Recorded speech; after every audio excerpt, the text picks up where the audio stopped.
Joy Henderson. I do work with ACCESS. I'm an employment consultant. I work in the North York location, and I've been with ACCESS for 15 years now. So I'm happy to be here with everyone today to share the information that I have about informational interviews. So let me just share my screen here.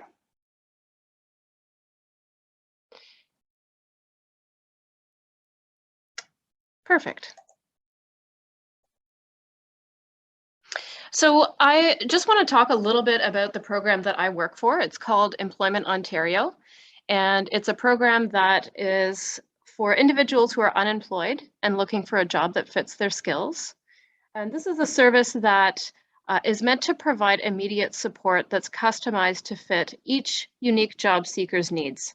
Everyone who looks for work is in a different situation with a different set of experiences, different circumstances, different career goals, and at different stages of their career. So this is a program that is unique. It's customizable to fit to each individual's needs. And it's important to understand this service or any other service, as Keisha mentioned, that is available through ACCESS to help you as you continue with your job search. I do hope that you find this session today informative and helpful as kind of a first step, but you may find that you need continued support as you maybe implement this strategy into your search or just in general as you're job searching. What's offered through Employment Ontario is effective job search training, one-on-one employment counseling, and a customized action plan, ongoing job search support and connections to employers until you're hired, and retention support to help you succeed in your new role. As Keisha mentioned, we do work with employers as well, and that can happen in a number of different ways. Sometimes they may hire through us, but they also participate in networking events with our clients. And that type of an event, a networking event, whether it's through ACCESS or any kind of networking event, is a great opportunity to do informational interviewing with the participants. So some examples of recent events that have happened through ACCESS: there was Career Week for Scarborough and York Region residents. That included information sessions, workshops, and hiring opportunities with regional employers. There was the virtual job fair with CIBC, where they offered current and future recruitment opportunities. The BMO guest speaker series, where our clients were offered advice from professionals from BMO in that field. And the Peel Region Speed Mentoring event, where 120 job seekers and industry mentors came together for an afternoon of sharing and networking. So those are just some examples of how we work with employers. But what we're going to talk about today is informational interviewing. Key questions that we will aim to answer through this session: what is informational interviewing and why should I be using this strategy? What are the steps that are involved in informational interviewing? And some key questions that you can ask during an informational interview. So before I move on, I'd love to ask the participants here if you can just type into the chat if you've heard of informational interviewing before, and you can just type yes or no.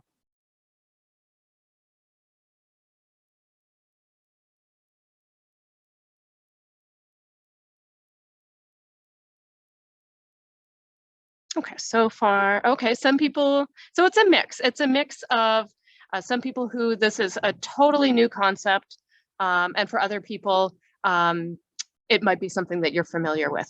And perhaps you're familiar with it because you've done it before. Maybe you have reached out to people and conducted informational interviews, or maybe someone has reached out to you for informational interview purposes. And it really all depends on sort of where you are in your career, whether or not that might be a position that you've been in before. So what is informational interviewing? Well, it is one of the best sources for gathering information about what's happening in an occupation or an industry. Whether that's labor market trends, requirements from an educational standpoint to work in that field, how that industry or that occupation has been affected by the pandemic, which is a common question that may come up at this point in time. And it really involves talking to people who are working in the field. It's an interview that you as the job seeker initiates, and it's one where you take the lead, you ask the questions. And the purpose is really to obtain information, not to get a job. It's not meant to be used specifically to access job leads. It's more about obtaining information that, regardless if this person that you're reaching out to is ever in a position to be able to offer you a job lead, this information that you will obtain from them is going to help you to move along in your own job search. So that's the goal.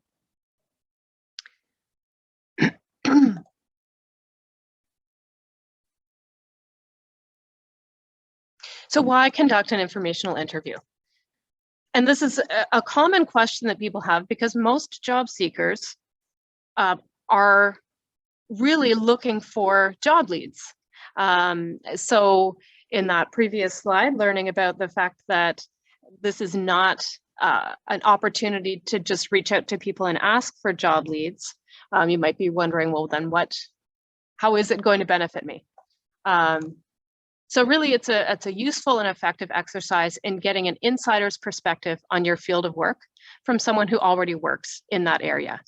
And that is useful for people coming from so many different perspectives or at different stages of their job search. If you are a student and you are looking to explore different career paths to make decisions about your educational pathway, fantastic opportunity to connect with people before you do that, so that you can ensure that you have a clear goal of what you want to do, what that role looks like, what the requirements are. But it's also useful for other people too. It's certainly not just meant to be used for students who are exploring careers. It could also be for individuals who are changing careers. It could be for individuals who are job seekers and maybe with occupational experience, but looking at how to apply that to different industries. For example, if your industry was hit very hard from the pandemic, but your occupation may be in demand in a different industry, fantastic reason to reach out to people for informational interview purposes. It also could be if you are looking for work and you're not in the location in which you're looking for work. So if you are looking for opportunities outside of the city or the province or the country that you're living in, then informational interviewing is definitely a great way to start building some networks and getting some information before you go to that place. So it's really for everyone. And it can help you to gather important information about your occupation that you can utilize for your job search. The goal is to access that information that maybe can make your job search more efficient. They offer, again, an opportunity to learn about an occupation, an industry, an organization, its culture. We can broadly talk about Canadian workplace culture, but the reality is that depending on what type of industry you work in Canada, different industries have a different sort of workplace culture expectations. So it's important and a good strategy to find out what that looks like. I think also for individuals who are either students or people who are looking to change careers, it's important to connect with people to find out some of the realities about working in that type of occupation before you pursue education, to make sure that it's something that that is something that you would enjoy doing. You can get sort of a realistic perspective on what that occupation is like to make those informed decisions. Of course, it is also an opportunity for you to increase your network. Networking is relationship building. And having a conversation with someone through informational interviewing is also relationship building. So you will likely find, if you are doing a lot of informational interviewing, that it is leading to, to professional relationships that can be ongoing. And LinkedIn is an amazing way to maintain contact with people that you have interacted with in this way, so that you have a forum to continue to interact with them. Are there any other benefits that you can think of that haven't been mentioned here, either for the people who have already an awareness of informational interviewing, or maybe from people who this is new to? And you're welcome to just type into the chat.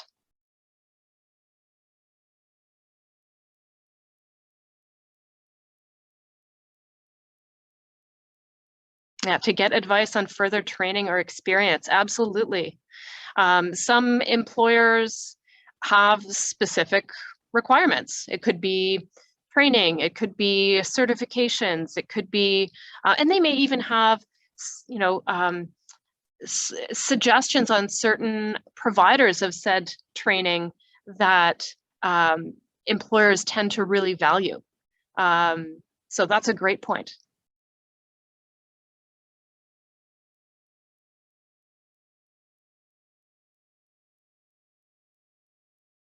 Okay, I will move along, hopefully through the end, especially when we get to the section where we'll go over some of the questions that you may want to ask. You'll have a better sense of how this may benefit you in your particular circumstance.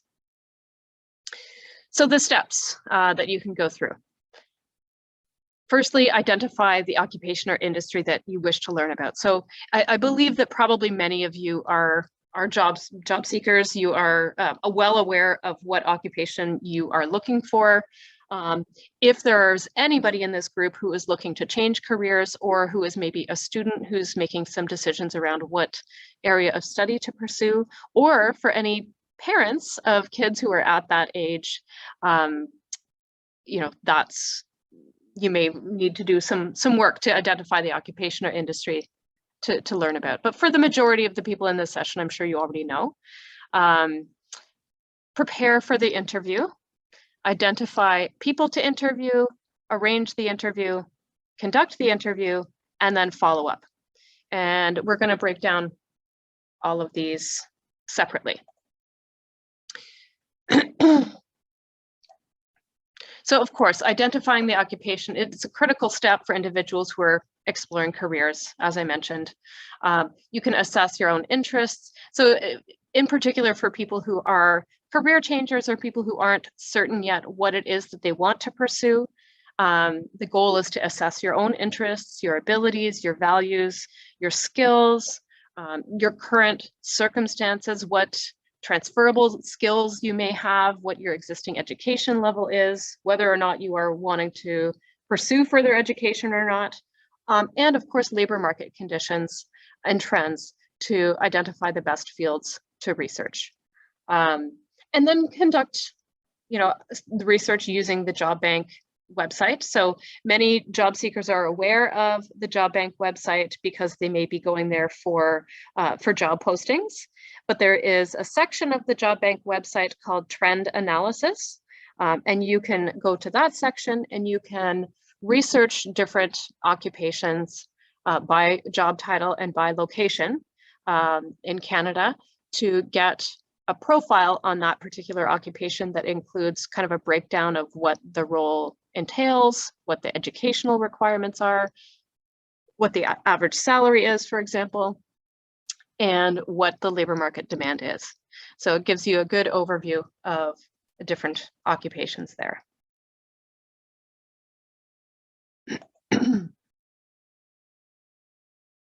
So the next step is to prepare for the interview. You want to read all you can about this occupation learn everything that you can about it prior to the interview, because that is going to help you to determine what questions you may want to ask. And it's best, again, if you're looking to build relationships with new people who are experts in your particular field, then you want to already know the basic information about that occupation. So you don't want to be asking questions that are obvious questions, that where the information is widely available. You want it to show that you have already done your research.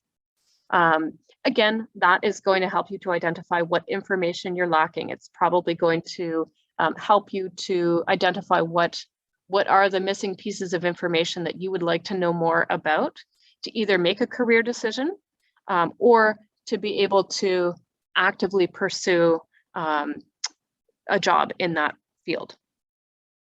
You can prepare a master list of questions that you'd like to have answered. And then depending on who it is that you are interviewing with, some of those questions might be applicable to that individual and some may not, but you can always sort of pull from that master list. So move along. So in terms of identifying people to interview, I think this is something that is so much easier now with different online tools like LinkedIn.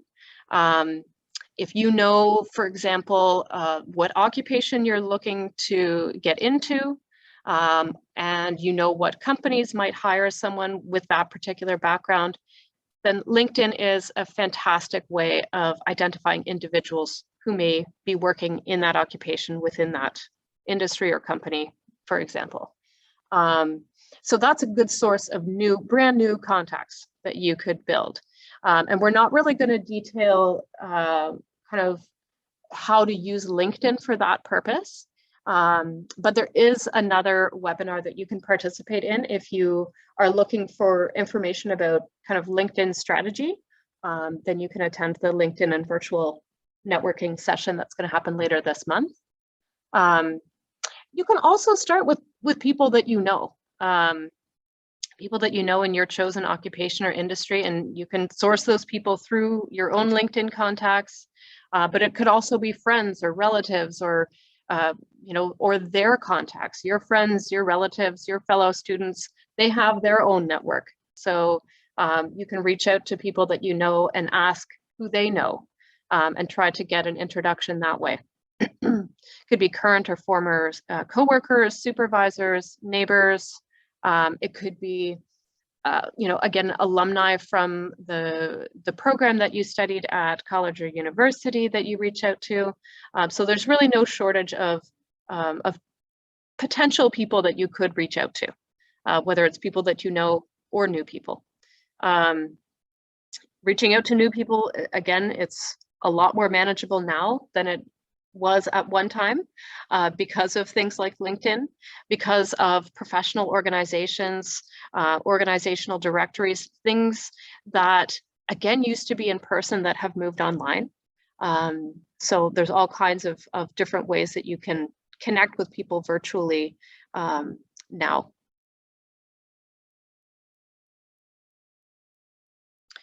So request and arrange the interview. That is the next step. So contact the person to request an informational interview. You could, it depends on, how you have connected with this person or how you've identified this person, how you're going to reach out to them, but you could call them, you could email them, you could send a LinkedIn message, or you could, if it's someone that you've met or that you want to connect with through a mutual contact, then you could ask your mutual contact to make an introduction on your behalf and then take it from there. So some do's and don'ts around making the request. So do talk a little bit about who you are. Give a little bit of, again, it's about relationship building. So they need to know a little bit about who you are and why you're reaching out. And again, this is where it's so important to have a clear idea why you're reaching out so that they're more likely to respond positively to you. Be specific and direct. again, being specific about why you're reaching out is going to make it more likely that they will respond back positively and perhaps be able to help you with that thing. Do also mention how you know the person or how you discovered them. So maybe you don't know them. Maybe it's someone that, maybe you're part of a LinkedIn group that's occupationally specific and you saw something that this person posted and now you're messaging them. So point out the context, point out how you know them or how you learned of that person. And point out anything that you have in common. You know, again, if you see from this person's profile, let's say they are someone who was an internationally trained professional who came to Canada and settled here and was successful in continuing their career here, and that's what you want to do. Point that out to them, because again, it's going to make it more likely that they're willing, it's going to increase their willingness to help you if you're pointing at these things. So some don'ts, so we've already talked about it, but don't ask for a job. Again, coming back to that idea of this being a relationship building opportunity, if you lead with asking for a job, if you talk about that up front before a relationship has been established with this person, then it is not likely for that relationship to be established. And it doesn't mean that at no point in your future professional relationship with this person that they might be able to help you with that, but it just shouldn't be the focus right from the outset, because it's probably going to prevent that relationship from ever getting there.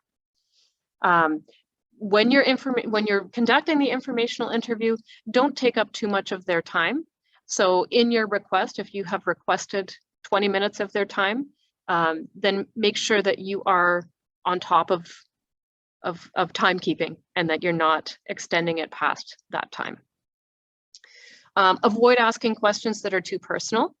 So for example, what's your salary would be something that you would want to avoid. You may want to try to get some general information about sort of for example, the entry-level salary in this particular field. So that's reasonable, but avoid asking questions that are too personal in terms of that individual salary.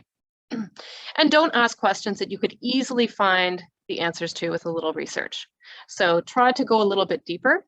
And that is partly because, again, you're going to demonstrate to that person that you have done your research. But it's also going to allow you to access information that you can't access through your own research, or that is more challenging to access through your own research. So let's look at some samples of requests. So in this first example, hello, Ms. Michael. I'm a student studying environmental engineering at the University of Toronto. I saw your profile in the alumni database and found your career path and work at the City of Toronto to be very interesting. I would like to know if we can schedule a 15-minute informational interview in the next few weeks, as I would like to get some advice on potential career paths in the environmental engineering field. Please let me know if you have the bandwidth now, or if we should connect in the future once your schedule opens up. I look forward to hearing back from you. So again, it's very concise. This is a request that is for a specific amount of time. You know, there's recognition of how this individual has learned of Ms. Michael, so that's being pointed out. So this is manageable, and this might be something that the person has emailed Ms. Michael, or it could be that they are reaching out on LinkedIn. It's applicable to many types of ways of reaching out. So let's look at a second sample. Hi, James. I'm Rohan, and I'm a software engineer with over 3 years experience. I found your profile after reading a post you wrote on LinkedIn about predicting customer churn. I found the article fascinating, and I've actually just started implementing a similar model myself. I appreciate your detailed perspective. I'm reaching out because I've been thinking about a career change into data science. If it's okay with you, I'd love to ask you 3 to 5 questions about your experience and your insights on the data science industry. Any chance you'd be available for a quick call this Thursday at 11 a.m.? I'm flexible, so if any other day or time works better for you, please do let me know. Thanks, and I look forward to your reply. So again, a little bit of a different scenario. This is an individual who's considering a career change, but all the other things are in place. The other sort of criteria is in place. It's a little bit of an introduction into who this person is, how they got the other person's contact information or how they learned of the other person, you know, pointing out something that they've observed. I like that that piece. I found the article fascinating, and I've actually just started implementing a similar model myself. I think it's good to be, again, it's about being specific, right? I also like that this individual is being specific about the fact that they're wanting to ask 3 to 5 questions about their experience. I think that's a good strategy to let the other person know what the expectations are. You know, most people, you know, if they really think about it, they're probably going to be able to answer 3 to 5 questions. That seems manageable. I also like this example because they're specifically mentioning that they would like to meet over the phone, and they've proposed a specific date and time, but also pointing out that they're flexible, so any other day or time would work as well.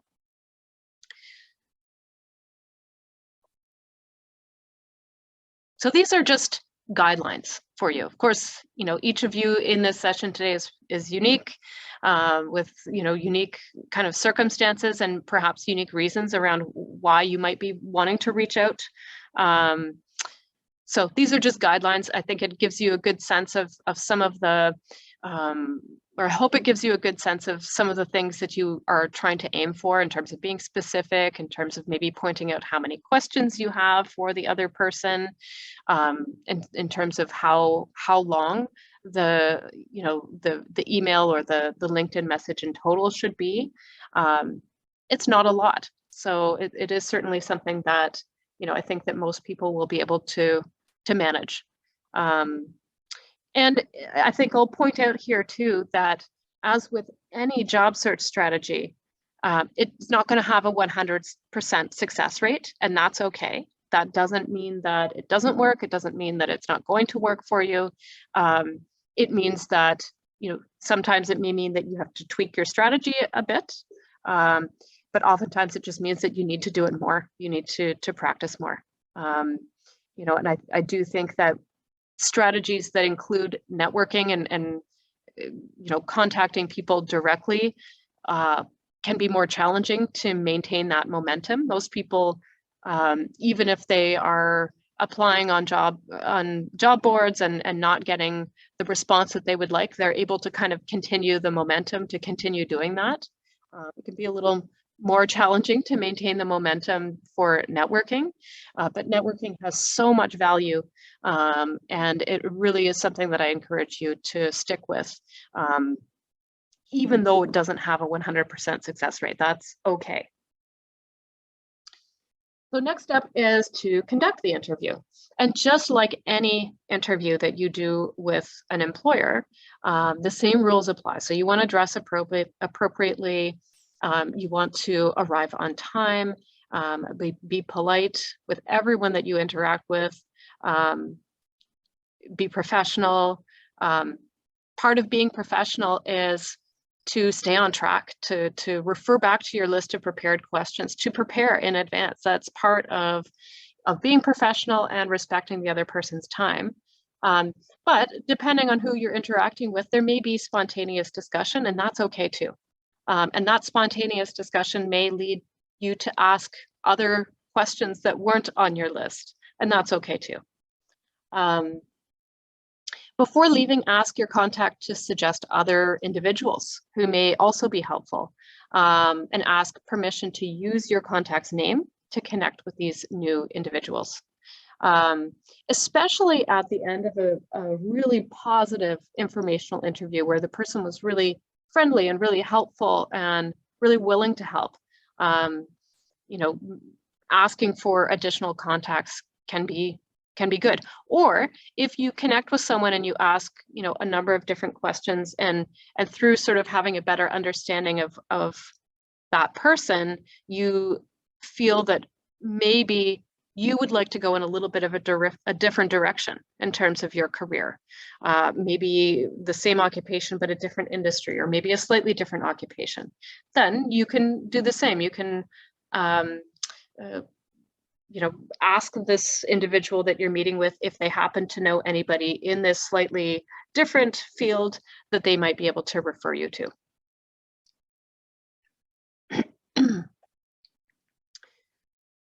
Follow-up. So follow-up is important. Again, with any interview that you have, whether it's a job interview or an informational interview, you'll want to follow up afterwards. You know, write notes as soon as you can after the informational interview. Write some notes on what you learned. And that way, when you do send a thank you to follow up, you can point out specifically what value you feel you gained from reaching out to them, so that you're not just sending a general thank you, but something that's specific to the conversation that you had. If necessary, hopefully you learn things that help you adjust your job search. It could be, you know, your overall approach to job search. Maybe you learned, you know, certain websites that would be helpful to include. Maybe you learned that this particular occupation, they work with certain recruiters who you then decide that you want to reach out to. Or maybe you find that they, you know, don't use private recruiting firms at all, and that adjusts your search. So there's lots of possible things that you can learn from people that's going to influence how you go forward with your job search. And it may influence how you go forward with your career objectives too. And whether you connected initially with this person on LinkedIn or not, try to send that LinkedIn request. You could thank them in the LinkedIn platform itself and have that as part of your request. But that way it gives you access to them going forward, so that you can continue to engage them. If they post things on LinkedIn, you can comment. If you post things, perhaps they'll comment, and it just keeps the conversation going.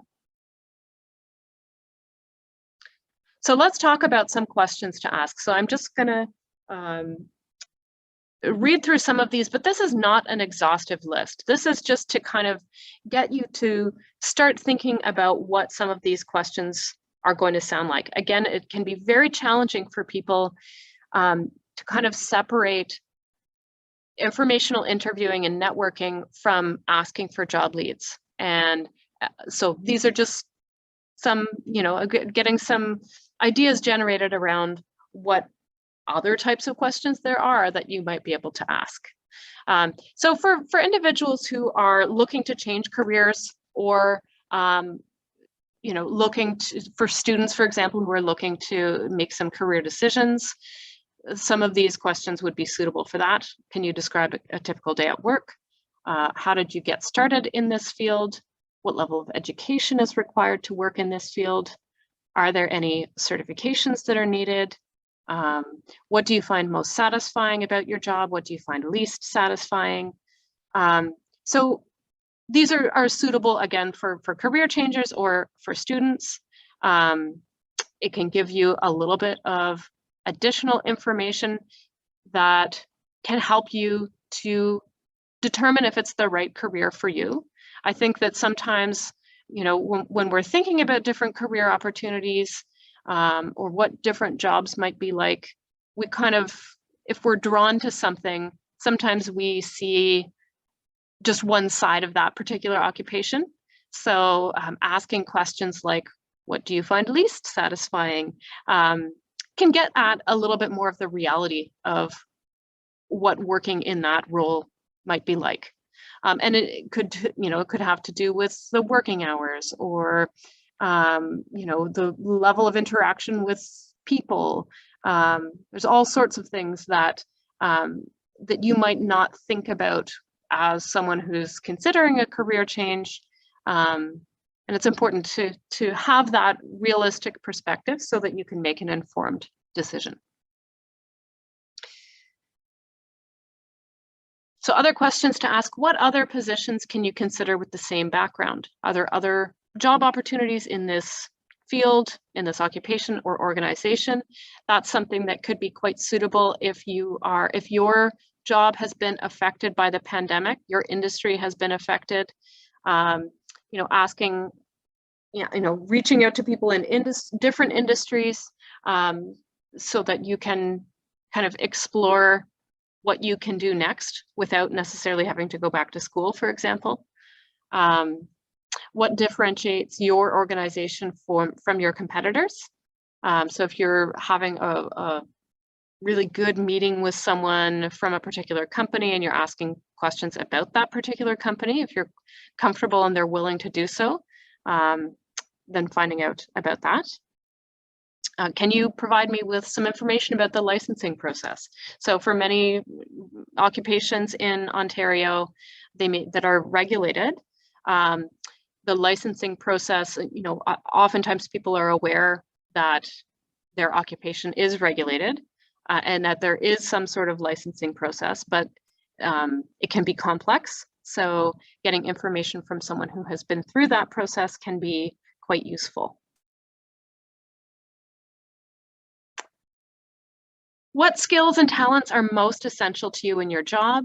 How can I evaluate whether or not I have the necessary skills? So I would say the first part is certainly a question that you can ask. The second component, how can I evaluate whether or not I have the necessary skills, would be a follow-up question that you might ask if the interview is going really, really well and the person is really helpful.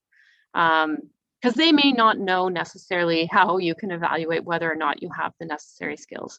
That is something that if you are working with a consultant at ACCES, could be a really good topic of conversation to have with your consultant.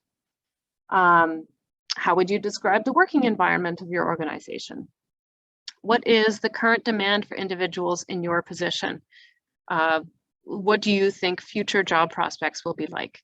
So again, that's a question that I think is reasonable for anyone to ask at any time. But maybe particularly helpful at this point in time, considering the pandemic that we've all been through. What's the average salary for individuals in your position?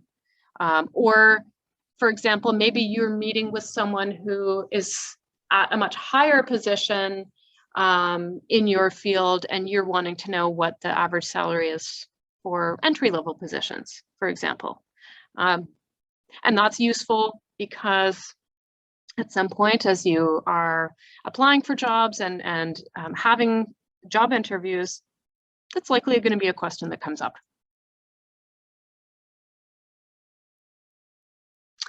What are the personal qualities you feel will help an individual succeed in your position?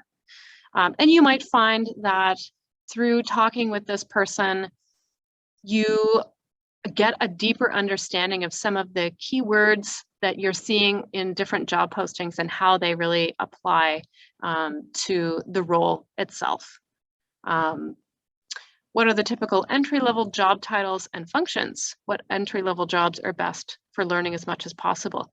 So this is a great question too, because whether you are someone who is new to Canada or new to your field, looking for a career change, you'll find that different employers sometimes are hiring for the same position, but use completely different job titles to describe the same thing.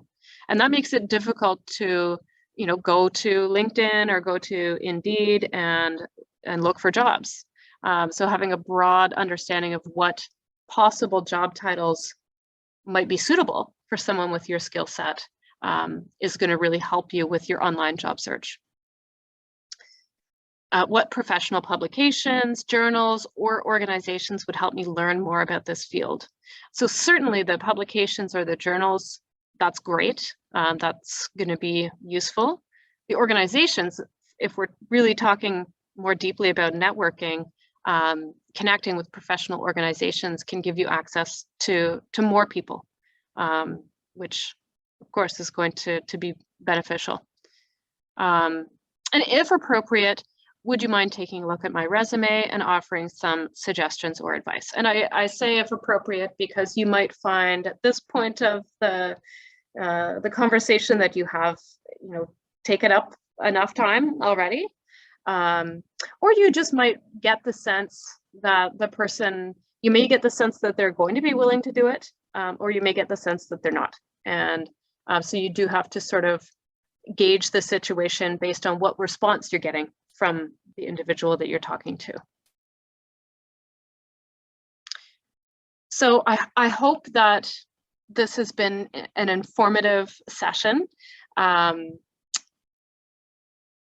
know it's a mixed group of people who have had maybe some exposure to informational interviewing and some who have not, but I hope that everyone has learned something that they can take away from this session and start to implement, whether it is just some different questions to ask, maybe some different ideas around how to find people to connect with, or maybe it is to connect with ACCES on a more ongoing basis. Make sure that you're registered for a program so that you can get ongoing support from an employment consultant as you implement these new strategies into your search. But I do hope that everyone has learned something that they can take away with them that helps them in their future career decision making and job search. Thank you so much. I will love to answer any of the questions that you have in general about the content that I've shared. So we can do that now. And I'm just going to put up this final slide with all of the locations that we have in the GTA. So for anybody who is already here in the GTA, if you haven't yet connected with ACCES, if you don't yet have an employment consultant, then you can reach out to the location that's closest to you and do so.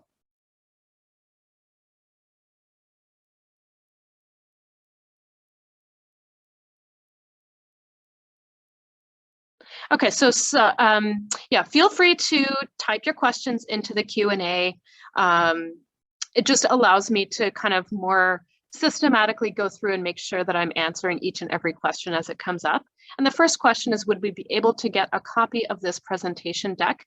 Unfortunately, I can't send a copy of the presentation. However, you will have access to a recording of this session. So if there is certain slides that you want to go over, let's say you wanted to go over one of the sample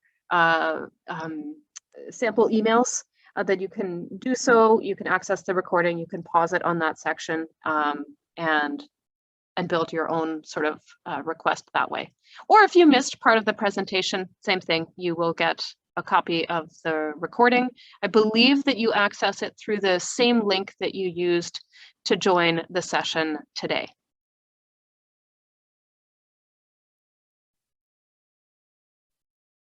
Any other questions?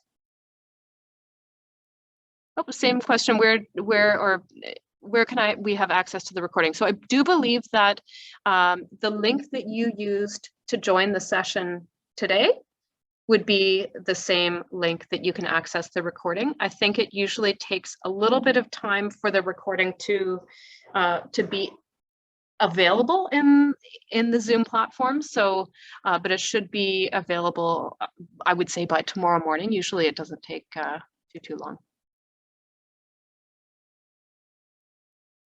Any other questions? Sorry to interrupt. Just so that everybody knows as well, you will get a follow-up email from Zoom itself one day after the event. And we usually post the recordings of our events on our YouTube channel as well. So in that email, you will get the link to be able to view all of the recorded sessions. Thank you, Keisha. No problem. I see a question in the chat here. What is a good length of time for an information interview? That's a great question. And I think I would suggest sort of 20 to 30 minutes, probably not more than that. Or you can use the, like when you're making the request, you can specify a number of questions that you have. As in that sample, the person requested to meet for to answer 3 to 5 questions. I imagine that that would probably lead to about a 20-minute informational interview. So next question, is it okay to contact people randomly on LinkedIn, or is it important to have some sort of connection with them? So, I think, first of all, if you are looking to access more information about LinkedIn, definitely attend the LinkedIn and virtual networking webinar that's going to be later this month. You can find out about it on our website. I think that you can contact people randomly on LinkedIn, but you have to be strategic about it. So if you are just randomly finding people whose job title interests you, and you're not having any kind of introduction as to who you are or why you're reaching out to them, you're just sending the request with no content, it's not likely that they'll reply. And if they do reply, it's not really that helpful to you. So instead of just sort of being random and not having a proper introduction of who you are and why you're reaching out to them, include those things, and be strategic about who you reach out to. So rather than having a completely random approach, look at joining LinkedIn groups and interacting with people, and then reaching out with the people that you've interacted with. If you have a college or university alumni group, join that group. If it's program specific, if it's specific to the program that you studied, that's even better, because you'll be able to reach out to people who studied the same thing that you did, and you'll have something that you can utilize to point out that you have in common with them. So you don't already have to have a connection with the person, but it certainly helps if you have something in common that you can point out, or if you've had some interaction with them within a LinkedIn group or something like that.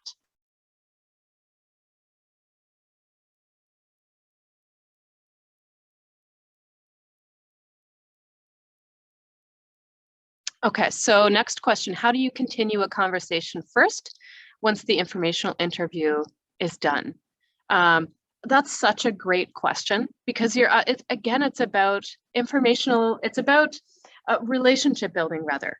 And, that doesn't happen after one conversation. That is where I think that, you do want to have send that follow-up email to them, whether it's an email or it could be in the body of your LinkedIn request to that person, but try to maintain a connection with them on LinkedIn. And if they're active LinkedIn users, then that gives you a great platform to continue to interact with them. So commenting on things that they post things and reply if they comment on what you've posted. That's sort of getting into the territory of getting into how to use your LinkedIn account. And for that, I would suggest the other webinar. We won't have time to kind of go too deeply into that here. But it is so important to try to continue to have interactions with people that you've done informational interviews with, because that's the nature of networking. It's not just, meeting someone once and then, never interacting with them again. You want to keep the conversation going.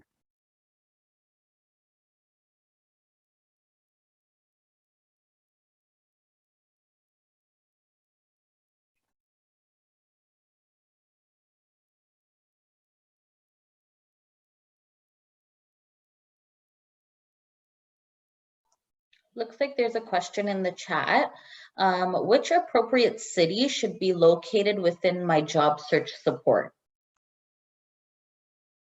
Okay, I'm not sure I understand the question. Are you asking which of these locations is closest to where you live?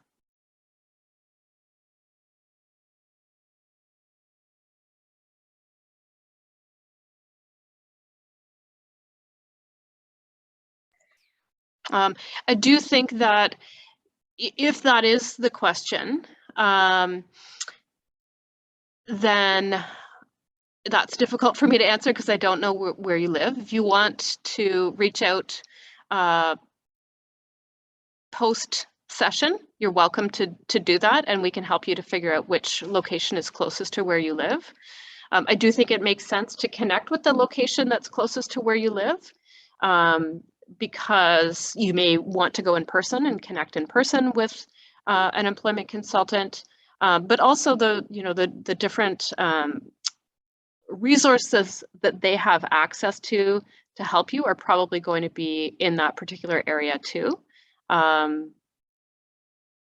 yeah, I think it does make sense to reach out to the location that is closest to where you live.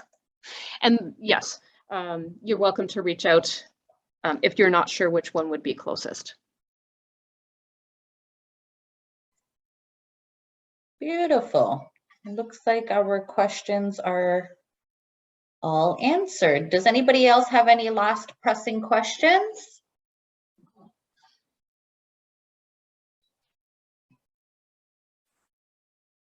Oh, we just got one here. Is it a good idea to contact people before coming to Canada? Absolutely. That is such a great reason to be conducting informational interviews and to be trying to reach out to people. And LinkedIn gives you a great platform to be able to do that relatively easily. So absolutely. Fantastic.